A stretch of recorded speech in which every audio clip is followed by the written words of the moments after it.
Hello guys, NautoAisDx, and I really want to give my thoughts on the most anticipated MCU movie ever, and that's Marvel Cinematic Universe. And of course, that is the Avengers, the Infinity Wars. So it came out April 27th. So the most hype movie.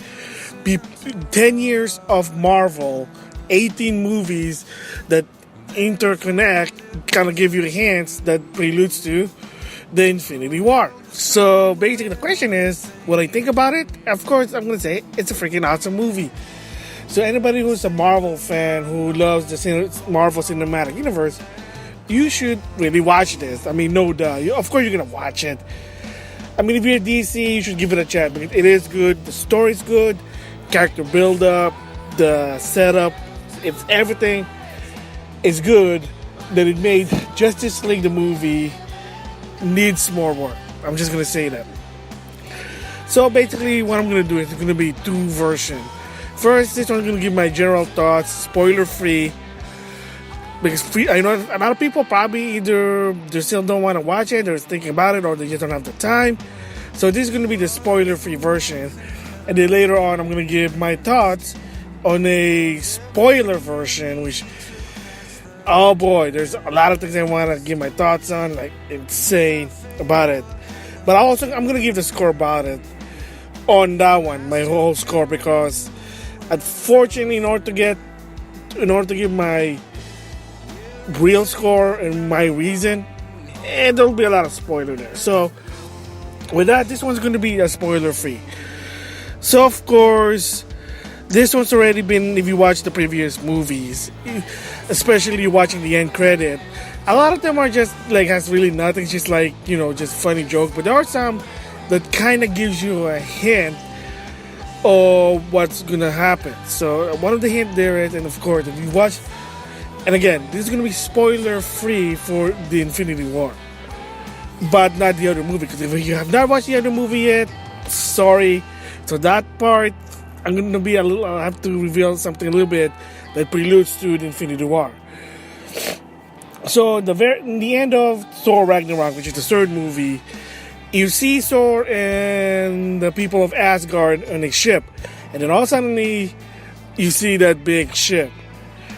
So basically, to some extent, that's how it started. So kind of hint there how it started. And when that started already, oh my gosh, I'm already like heartbroken. Yes, this movie will make you cry. It definitely will make you cry. So of course, the big premise of the Infinity War, if you know the comic, it is what Infinity War is based on. So again, the premise about this one is there is this ultimate alien being by the name of Thanos. You kind of seen him through some Marvel movie. He was first seen in the end of the Avengers, the very first one, and then he made an appearance in the first Guardian of the Galaxy. So this is a guy, basically, think of it as Marvel version of Darkseid. Powerful guy, and they call it the Infinity Gauntlet. And of course, throughout the MCU, you see a lot of this relic. Well, 5 of them, not 6. 5 of them, again, spoiler on the other movie, not Infinity War, you kind of see them, the Tesseract, the meteorite, I can't remember the other, Doctor Strange's amulet. So, and of course, Vision. Some of them, what their relationship is, it has an Infinity Stone, and that is what Thanos wants. He'll do whatever it takes to take it, destroy cities, universe. That's what Thanos is. So already in the beginning, you're gonna be sad because again, it's just gonna be sad, but I'm not gonna say how. It's kind of hard, but yeah. So again, already in the beginning, it's gonna be sad, and then again, if you know Infinity War, then you know what happened in the comic and what happened to the end also. So, like I said, throughout this movie, there were some tears from me. And yes, like a lot of people did say, is that in this particular movie, believe it or not, you say, who's the main character? Well, technically, the Avenger movie has really no sort of main character. Because it's not about an individual hero like Captain America, Iron Man, or Thor. It's basically heroes teaming up and forming this new team. I mean, I guess you can say the first movie maybe Samuel Jackson and Phil Coulson. But anyway, moving to the third one is the main character here is Thanos, and most of the time they do focus on this guy, but not always as a bad guy. Like, oh, let's find the stone, boom. No, there's a lot of like emotional points also. I mean, not really a spoiler here, but everybody should know that Gamora from the Guardian of the Galaxy, she's basically Thanos' adopted daughter.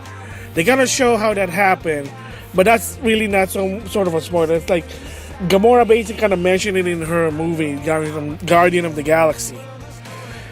So throughout the movie, whatever it takes, he does get the stone. Whether he needs to fight someone, or he just discovers it, or someone gives it to him. And there are some cases, sad things. I'm just gonna leave it there, sad things. So basically throughout, it is focused about Thanos, basically trying to fix the universe because he thinks the universe is bad. So what about the other characters? Enough good screen time. It's not like they're focusing on one character, which is a good thing. They're focused on, there are three groups basically, let's just say that in the movie.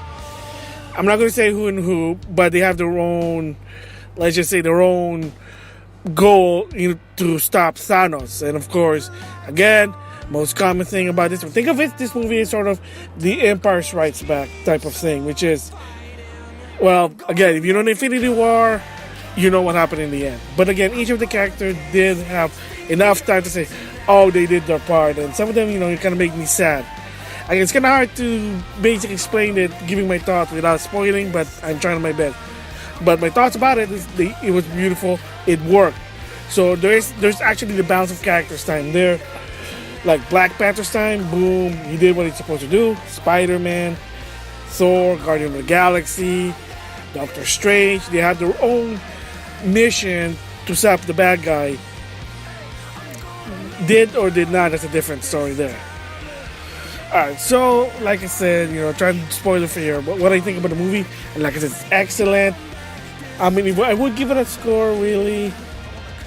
Right now, like I said, I'm going to give the score on the spoiler part. So I do apologize for people who say, well, I didn't see the movie, but I want to hear your score. Let's just say it's a perfect superhero movie. Like, you really want to watch it again. It basically made, like, well, if Civil War was one of the good movies, that's also the Captain America movie, believe it or not, this one is 2 times better, let's just say that. So, I can't give a score, but I can say I highly recommend it for anybody who's a movie fan, Marvel fan, especially who likes the Marvel Cinematic Universe. Definitely watch this movie. I'm going to say that. So yeah, that's my spoiler-free thoughts of the Avenger. Really good. Everything's worked out. Everything's balanced. I don't think the character have enough time. They did what they're supposed to do. And the story is really interesting. That it'll make you cry. It'll make you cry. So with that, thanks for listening.